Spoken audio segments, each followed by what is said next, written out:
Alright, X-rays of this wavelength are directed at a crystal and a diffraction pattern is observed, so that'll look like something like a diffraction pattern. Maybe something like that. It might be a different shape depending on the structure of the crystal, but that's what you might have seen in other exams.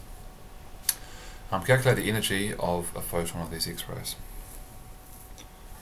So energy equals hc on lambda. Now I always use this Planck's constant. It is faster to use the other Planck's constant in this case, but if you start using that you start getting a little bit confused sometimes about which Planck's constant to use. So I always use the same one, knowing this always gives me joules. Always gives me joules.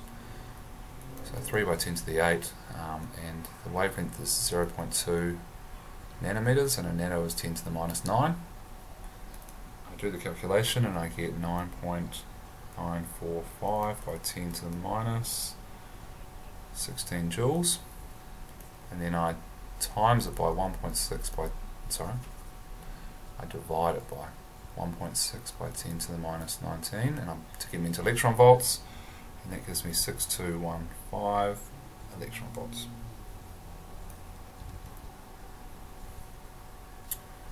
The X-ray beam is now replaced by a beam of electrons. A similar diffraction pattern is observed with the same spacing. In question 10, right? Same spacing means they had the same wavelength. So what must be the energy of each electron to produce this pattern? We can't just write down the same energy. We've got to actually work through it because it's going to have a different energy, but it's got the same wavelength. So the energy of electrons has a different formula than energy of X-rays, and that's either half mv squared or p squared over 2m. Momentum squared over 2m. I'm going to use this one. I've got the mass of each electron in my cheat, not my cheat sheet, in my formula sheet. I might have my cheat sheet as well, but it's definitely in the formula sheet. P of the electron. Let's work that out using this. So let's do that first.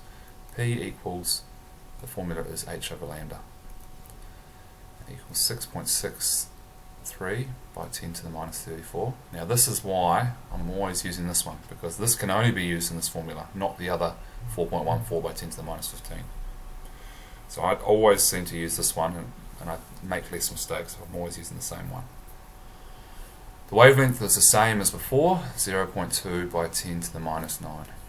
That's the 0.2 nanometers, same wavelength. Which gives, when you calculate that, 3.315 by 10 to the minus 24. Right, put it into this equation here, equals p squared on lambda equals 3.315 10 to the minus 24 squared over 2 times, and the mass of my electron from the back of my formula sheet, 9.1 by 10 to the minus 31, which gives 6.03 by 10 to the minus 18 joules. Always when you're working out energy of anything, and if you're using the right Planck's constant, it's always joules. But they want this in electron volts. So let's do this into electron volts by, again, dividing by 1.6 by 10 to the minus 19, and we get 37 electron volts. So I'm going to partition that off here so the examiner knows what's what. Alright, explain why these electrons also produce a diffraction pattern with the same spacing as the X-rays for 2 marks, so 2 dot points. Okay, they make a diffraction pattern in the first place because electrons have wave properties.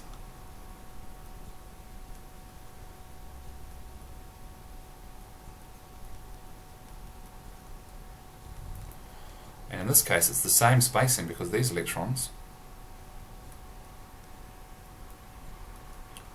have the same wavelength as the X-rays. Just made it clear, same wavelength as the X-rays.